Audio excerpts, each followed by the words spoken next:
What's up, everyone? Welcome down to another episode of The Vault. And again, as the Bay Area story keeps unraveling, and it'll be unraveling for a long time, my guest today has been very much a part of that. Today we have, in The Vault, Mr. Matt Camacho from Forbidden.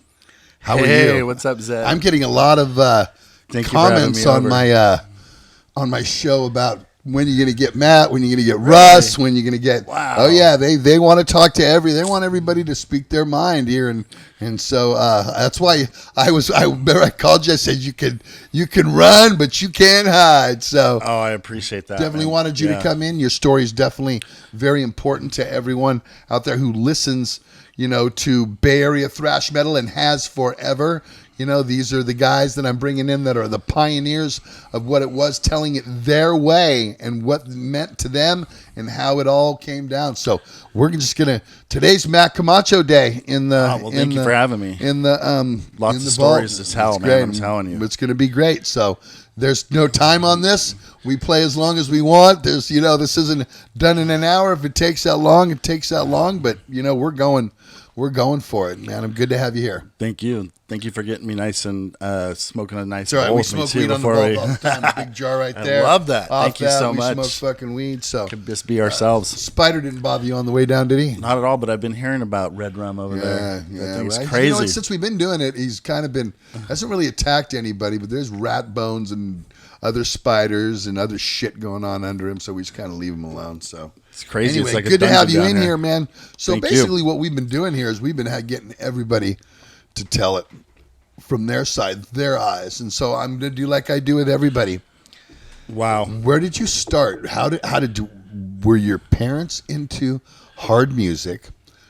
Were you come from a musical family?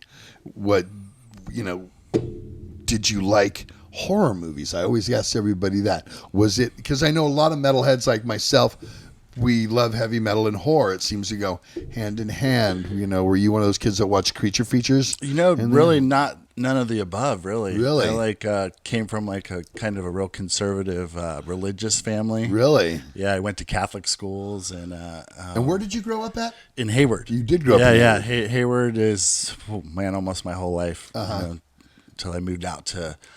I live out in the Brentwood, Oakley area now, so it's like crazy. But yeah, man, it's like I went to Catholic schools and get this, I grew up Mormon too.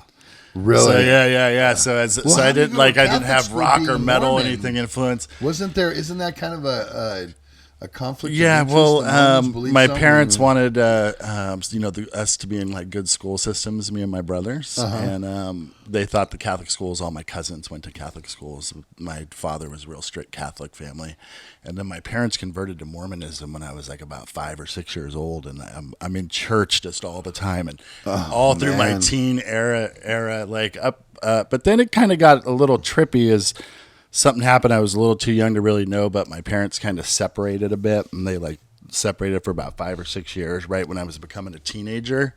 And I lived this kind of sheltered life. And so they weren't really paying attention. And that's when I just, got discovered pot and started smoking weed. Okay, now how old are you now? What year is it? And how old are you right now? I was like 13 or 14 years What old. year are we in? What year are we We're in? talking like 1980.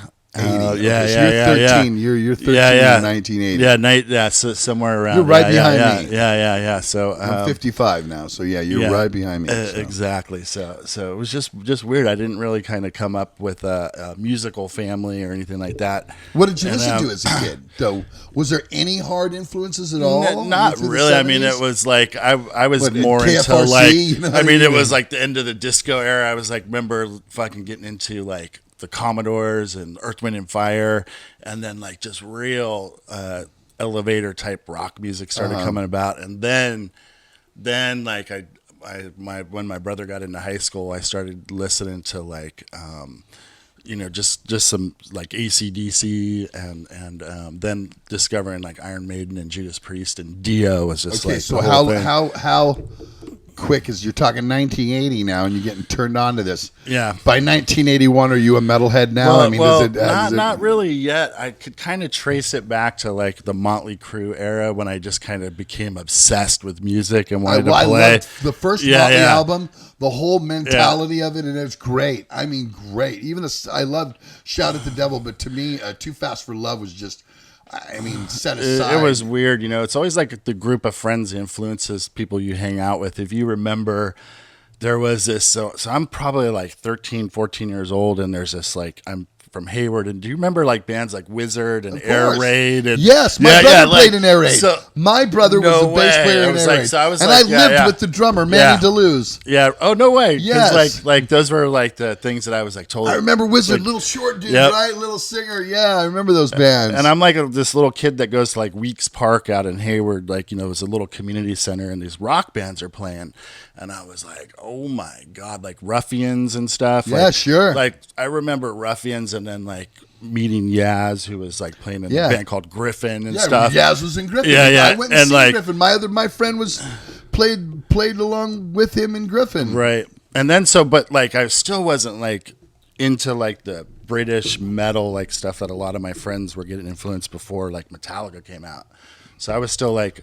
Were you listening to Def Leppard? Because Def Leppard was out at that time. Motley Crue. So the group of friends I was hanging out with, if you remember this band called Sex from Hayward, they were this with like two X's? They were the definition of posers. Like we were totally like wanting to play music, but that was like the group of friends I hung out with, right?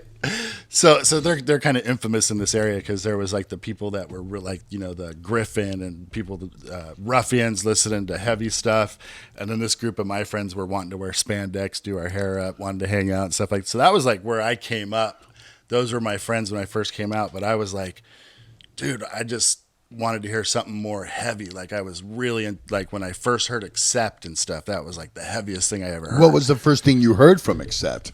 Oh, it was like balls to the wall. Okay, so it was like, yeah. I mean, I was a little late to the thing. The first time I heard Accept was Fast as a Shark. Yeah. What the hell is this? Exactly. You know what I mean? And so, but balls to the walls. I mean, so classically monumental. Oh, dude, and it's exactly that was the same thing. And we were getting into that, and then like Saxon, and then of course, then Holy Diver came out, and Judas Priest, and then it was like there was something about. So I'm with these group of friends that are like Motley Crue, like New York Dolls, and I totally digged it. And all the girls that were involved, we're spiking our hair up and all that kind of stuff, So. Yeah, I mean, it was like this different scene, but something that really changed my life, man. I could remember it to this day. Was I'm hanging out. It's right across the street from Sunset High School. This is 1983 sometime, and this dude pulls up. My friend Aaron in this 4-wheel drive truck, he's all, dude, get in my truck, dude. You got to hear this fucking band. They're called Metallica. And it was the very first time I heard Kill 'Em All, man. It was the first time I heard someone go, digga, digga, digga, digga. There was no downward picking like you heard from Accept. And sure. I was like, what the fuck is this? So we're getting in his car, and he's got the this triplets and stuff. Yeah. And it was like, I'm all, holy shit. And he had one of those stereos that was like, Blau Punk with the speakers all in the back, and it's boom, I had that too. Believe me, my car was juiced with the stereo. Yeah, so I'm hearing Four Horsemen for the first time, and we pull into this, and we're in the Sunset High School parking lot, and we're like doing donuts around, listening to Kill 'Em All for the first time. Awesome. There was a motorcycle that someone had parked there, and my friend Dennis Conant jumped out, attached a freaking rope around it. No and we're way. Dragging and you drugged the motorcycle? Yeah. And that's listening my first to listening to Metallica for the first time. I guess you had to play in the thrash metal band after that. Yeah, exactly. That is so awesome. It was so funny, but the transitions were kind of funny because then my experience of running into Craig and meeting Rob Flynn and Bo Staff and stuff like that, when I was still kind of hanging out with this element of where it was everything that the Bay Area was against. Bonded by Blood was out, and I had a friend named Mike Walsh. He was the singer for Hellhound. Wiggins. Oh, of course, I remember. Okay, so he happened to be my neighbor. So he was the one that kind of started turning me on to like Exciter and Merciful Fate and all this kind of heavy shit. So I was like, part of me was like, man, I want to play in some heavy bands. And some of my friends were like, dude, that shit's never going to go anywhere, man. Like, Oh, I heard the same thing. And it was like, that's how like, when I first knew I wanted to play something heavy, and I got in my first band, but they were, this is when Bon Jovi and, all this stuff, but it was probably 1984, 85.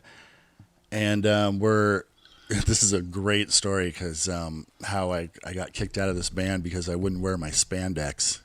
And it was because, to go see Bon Jovi? Dude, no. I was playing in this band in Hayward, and we were kind of like playing all these parties. It was a band called Transom. Yeah. And we were all high school kids, and it was not a very good name. We were first coming up, and I was wanting to play guitar, but I couldn't play guitar. So it was the first time I started playing bass. The guys all, well, hey man, you could start playing, bass guitar. And, he showed me how to play the songs, and it's real, just simple stuff. I think the heaviest thing we played was like Run to the Hills by Iron Maiden, but it was like total cheesy riffs. Right. And, so total cheesy riff band. And I heard that, Craig and, Paul and Rob were going to come out and check me out and play because they were looking for a bass player. Now, did you know who they were? Well, yeah, that's man. I probably should back up and go over that story. You got to back up and go over that those story. guys. Yeah, exactly. Yeah. We want all of the dirt. Pray tell. Well, oh man, it all started meeting Craig, and I could kind of pinpoint the date of it is because the day that I met Craig Cicero was anyway. I was kicked out of school in Hayward, and my mom arranged for me to somehow, under a relative's name, go to Washington High School in Fremont. So I was just this really like terrible kid. Like I was just not showing up at school, cutting, let me in and out. So here I am, probably like 16 years old and already like kicked out of schools in Hayward. By the way, I got kicked out of Catholic school by the 7th grade and was thrown into public school. Okay, why? Because we didn't go to school. Yeah. We were being disruptive in the classroom. I mean, Mr. Camacho has weed in his backpack. That kind of shit. No, it was like I was Satan still on your backpack. You know what I mean? Patches of fucking Iron Maiden, that kind of shit. Well, that's where I first learned how to be like the kind of the class clown. Like I was just always not really kind of paying attention, and just school was like kind of something I was not really doing my homework. It wasn't because I wasn't smart enough. I just was just not really into what they were teaching, Who was into any what they teaching? Go ahead and yeah. Nobody was into anything that they were teaching.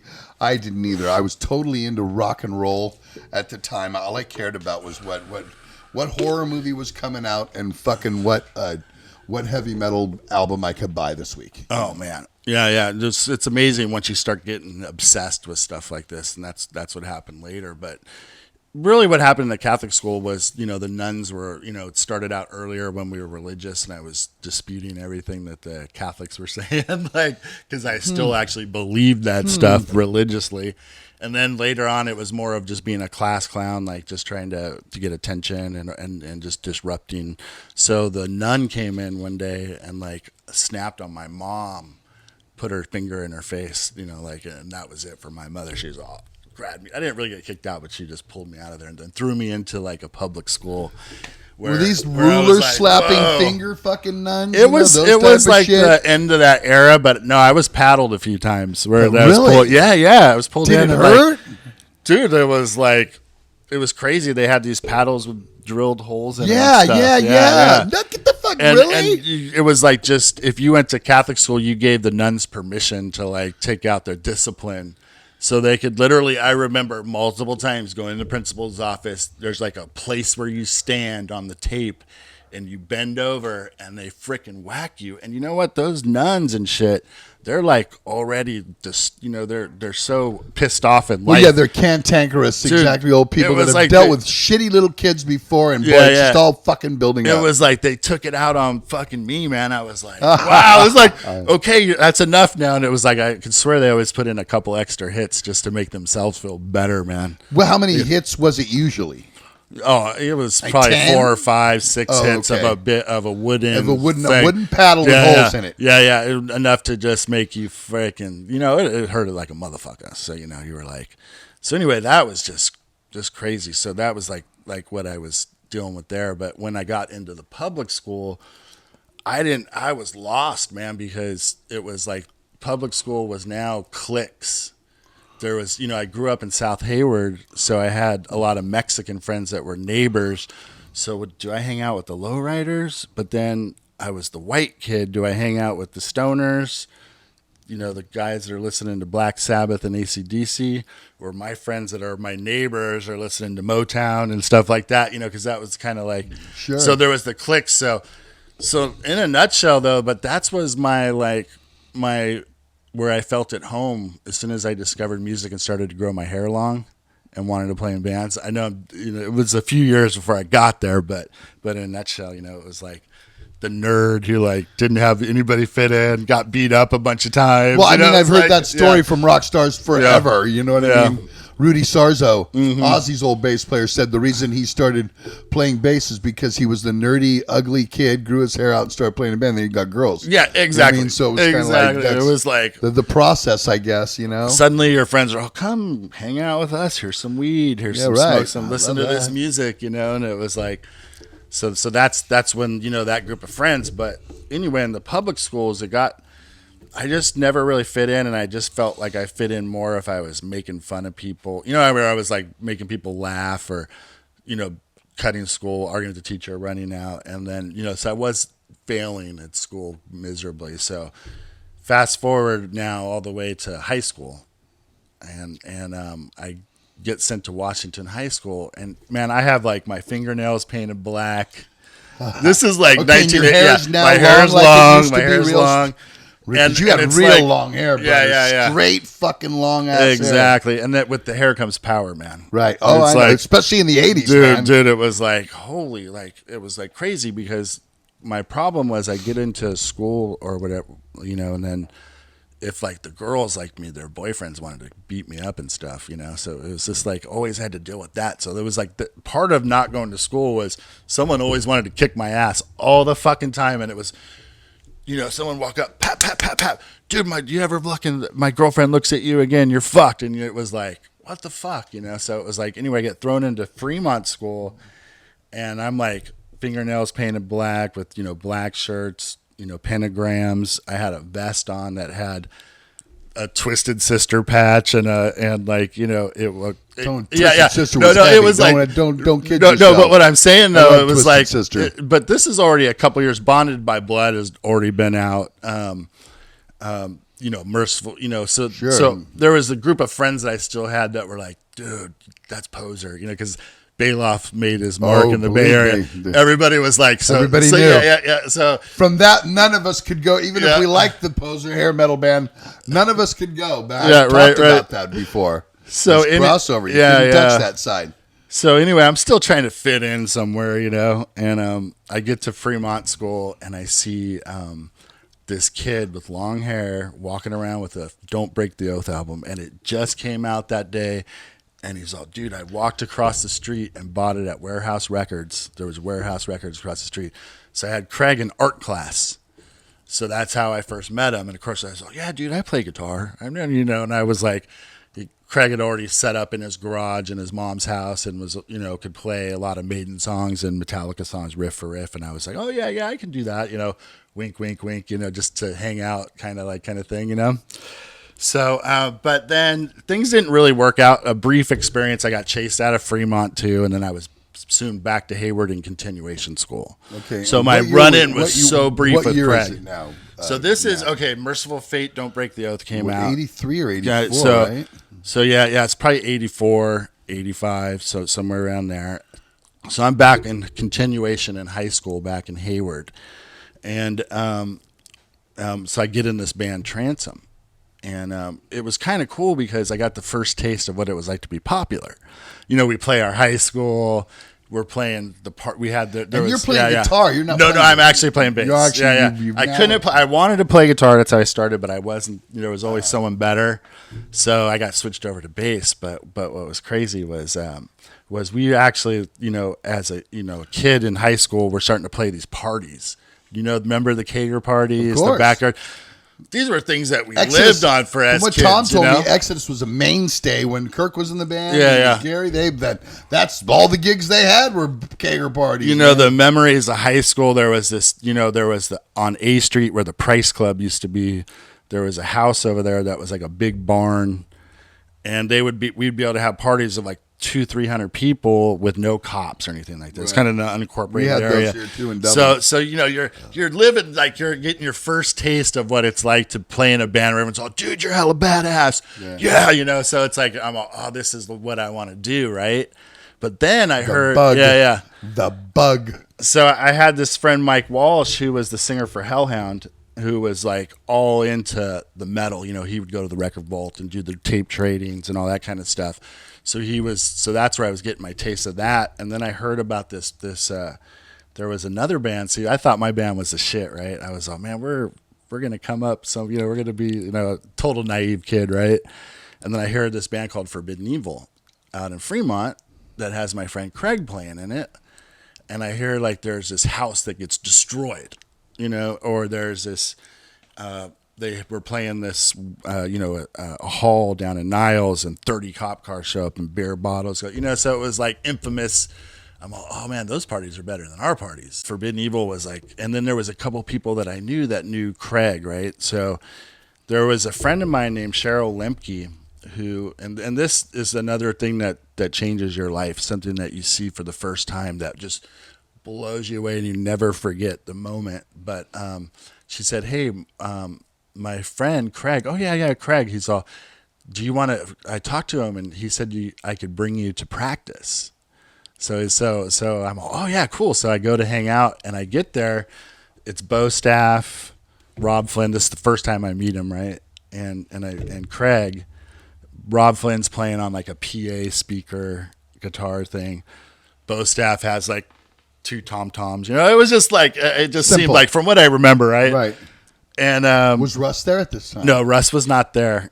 But it's since then I had heard a little bit of them and seen them at other parties, so I was like, oh, that's the stuff that I want to play, though. That was the kind of music I wanted to play. But anyway, dude, I saw them. They're like, hey, we just wrote this new song. It's called "As Good as Dead," and it was a song on our first record. And they played it, and my mouth fucking dropped, dude. I was like, holy shit, you know, because that was the first time I saw 2 guitar players pick like that. And, right. Dude, we all know Rob Flynn and Bo Staff. They're multi-million selling bands now. And, I mean, this was the beginning, the first time I saw what was kind of something that was in a bottle. You know what I mean? Like, these guys were influenced by you guys, you know, the stuff like that, but it was the new... And I know Forbidden Evil is just kind of known for the musicianship and the people that have come from Forbidden. Very technical. Yeah. Very technical. So it was the first that I saw that, and I was like, holy shit. And I knew right there I was going to connive my way into this band. Well, do you think... and of course their other bass player was there too. Oh, the other bass player Yeah, the other bass player was there. Yeah. Okay, I'm sorry, I forgot. Yeah. It wasn't an invite. That was my next question. Was it an invite to... kind of like, well, let's see him to come down. He can listen to us, and then we'll after practice we'll go, hey, dude. Yeah. No. Actually, they had a bass player. They were I think they were happy with him, but like, you know how I didn't realize he was there. He just was kind of like, you know, I kind of fit in with those guys just because I looked the part, you know. The long hair and stuff like that. Yeah, exactly. If you saw the episode of Craig, he did say that. I heard. Someone told me that, like, yeah, he kind of spilt the beans on that. But that was obvious. You know? We're only going to get the truth here on the ball. Yeah. That was obvious. But, yeah, I mean, that's the second part of the story that's hilarious because, like I said, I connived my way into Forbidden Evil. I was playing rock riffs like Def Leppard and stuff like that. I couldn't go, and, of course, I said I could, you know, like... You know, and that's, you know, March into Fire, you know, right. these were, you know, heavily influenced by Exodus, like all of us were in the Bay Area. I mean, that's the best way to put it is like the first record, March into Fire, Forbidden Evil, are just so many elements of Bonded by Blood, you know. Yeah, totally. So you know how complicated that stuff is compared to rock riffs. I mean, it's technical, man. Just at it for its time. Yeah. Here's these 21-year-old guys that are Gary and Rick are 21 years old. I joined the band. I mean, even younger than that, because when I joined the band, I was, you know, 22. We had just both, Gary and I just both turned 22. So, and that was a year after Bonded had come out, which means that was 3 years before that. So really it was 16 and 17-year-old kids writing songs like this. Yeah. You know what I mean? It's unbelievable. You know, exactly. And you guys were in same the with same Craig, way. same with Rob Flynn. All these young guys. Yeah. Same with the Violence guys. Same with anybody that came from that. Eric, you know, Alex, you know, we were all young, you know. Dude, what I and mean? you know Right, what was really trippy was that was what was great about doing the reunion shows again was going over to Europe and playing those festivals in 2010 and 11 where these big Swede bands, you know, that would come up to us and go, dude, we saw you at Fagerstra when I was like 13, 14 years old and it changed my life. You know, Fagerstra, Sweden, Oh, you yeah, know, it was right. you know, so you're like, they say, yeah, exactly. it was like, you're oh, wow, a trip, man. It was a really, really, really played a part in the music that's out there now, you know, like the heavy stuff. A lot of it. I mean, It's I hear it from bands that are, you know, quite bigger than us. Mm-hmm. You know, I went and saw Slipknot recently, and I, you know, spoke to the guys, and you know, Corey's like the biggest Exodus fan there is, and it's like you got to remember, those guys came out in '99. I came out in '85. You know what I mean? Right. So I'm sure. I mean, their old drummer Joey told me that he drove all the way to Pittsburgh to see Headbangers Ball Tour. So again, we were. They all have those stories, we man. Influenced these They guys all that are have their maybe in stories. these bands So that are great. a lot bigger than we are now anymore. Or, you know, or even ever were. You It's know? like, So, yeah, I remember when we opened up for you guys, we were like the third band on the bill, and they just like they have like a number one song. Yeah, They're oh, like, yeah. You know, they're Now you're they're opening playing for 3 stadiums and bands shit, before right? they even go on. You know, it's the truth. We've Yeah. seen that so many times. You know, especially that's just from being in the band, from being in the business, longevity wise. You know, it's really good. Goes with that. How long did it take you to connive yourself into the band? So this is hilarious. This is probably my favorite Forbidden story because what happened was so I'm playing in this band Transom, and me and Craig kind of touched base, and so luckily for me, you know, a few months go by after I saw him play, they were considering about replacing their bass player. So I told Craig, I'm like, hey man, I'm playing this party in Hayward, dude, coming out. So he calls me and says, yeah, I'm bringing Bo Staff and Rob out to see you guys. That's in Transom, right? So this is freaking hilarious because we thought we were like, you know, we're 15-year-old kids well, actually, I can't even my age, probably 16, 17, whatever it was at the time. Because I know I was 19 years old when Forbidden Evil came out in 88. So this is a few years before that. So anyway, Craig's like, yeah, I'm going to come over. And now I'm all, oh man, now I'm nervous. I'm like, oh man, I gotta impress these guys. So here we are. This party's bigger than usual, right? So it's like standing room only. It's packed out the driveway. Everyone's drunk. And my bandmates come to me. They're like, you know, and I see Rob and Craig and everyone there. And they're all, yeah, dude, let's go in the dressing room, which is in the house in some master bedroom, right? And they're like putting on makeup. And they're like, here, dude, here's my leopard skin spandex, dude. Rob and Craig and them they're like wanting to dress up and put on the hair and stuff. And I'm all, nah, dude, it's cool. I'm not going to do it. And they're like, dude, this is a band thing, right? So anyway, the bands, I'm getting yelled at, right? So I conveniently disappear, and I wanted to be like Cliff. So I had like blue jeans on jeans. thing. Bell bottoms. Yeah. So I have long hair, and I'm all in jeans, and that's all I got, right? I'm not a very good bass player, but I'm going to impress the fuck out of these guys. So anyway, they're like literally, Rob and Craig are literally standing right in front of me. There's no stage, but it's freaking badass. Hot. So I'm like doing freaking circle banging, head banging, or I don't even know if I was circle banging at that time. And I look up and Craig's all like this, which he said later was, you fit like a glove. So and I remember that. So, but this was hella funny was after the whole thing, the band like comes up to me, fuck you, dude. How dare you not be with us? And this was the biggest show that we ever, like biggest show at a party, right? Played a party, dude, and you didn't put your spandex on. And I big. was all, yeah, whatever, dude. And Craig's all, come on, man, we want to talk to you. So we like that night, that night at the party. So it's like, you know, everyone's patting you on the back. You're walking out the driveway, and Paul Bostaff's van is at the end of this driveway. Fucking hilarious. Me, Rob, Craig get in the van, and we're all, dude, we want to talk to you. We want to offer you the bass player. We're getting signed. we're going to be the next exit. I mean, it was like all these things and like, dude, I'm in, it was like, welcome to the band. And it's all cool. And I look over and and I see Bo Staff is sitting there with a 12 pack. Right. And I'm all, dude, let me get a beer. He's all, nah, man. He's like, I only have a 12 pack. And I looked at Craig and Rob and they're like, yeah, they kind of were like, and like wink, wink. And I was all, so Paul was talking like Paul was always the serious musician while we were like young freaking punks, right? Paul very serious at all times. So he's talking about probably practice or whatever it is. And I reach over and I steal a beer out of his 12 pack and I like pop it and I look at Craig and Rob and we're laughing. So I'm like slam his beer, right? And dude, this is okay. I'll never forget this. So I go out of the party, and I don't know if these guys like took off. Of course, a lot of my friends were there, and I'm bragging to everybody that I'm in Forbidden Evil now. I'm all, fuck this band, right? So anyway, that night the band kicked me out, Transom, for not wearing the spandex. But I'm all, fuck it, I'm in Forbidden Evil now. It's all cool, right? So Craig calls me the next day and said, dude, Paul changed his mind. He doesn't want you in the band because you stole a beer from his 12 pack. I was all, what? They were just fucking with you, though, right? I swear, no. Wait a minute. No. A hazing thing they wanted to put you through? Bo Staff was smarter than, or Bo Staff probably wanted someone who could actually play bass. Bo Staff probably saw through my playing versus someone where Rob and Craig probably wanted someone to come in to fit the part. You know what I'm saying? Like, I was acceptable to like play the role. Wow. Where I think, there's got to be more to it. I don't know. I've never actually talked to Paul about this. Oh, wow. But because I started. We're gonna ask. You got to ask him because they told me they're like, hey, Paul changed his mind. He doesn't want you in a band. You stole a beer from his 12 pack.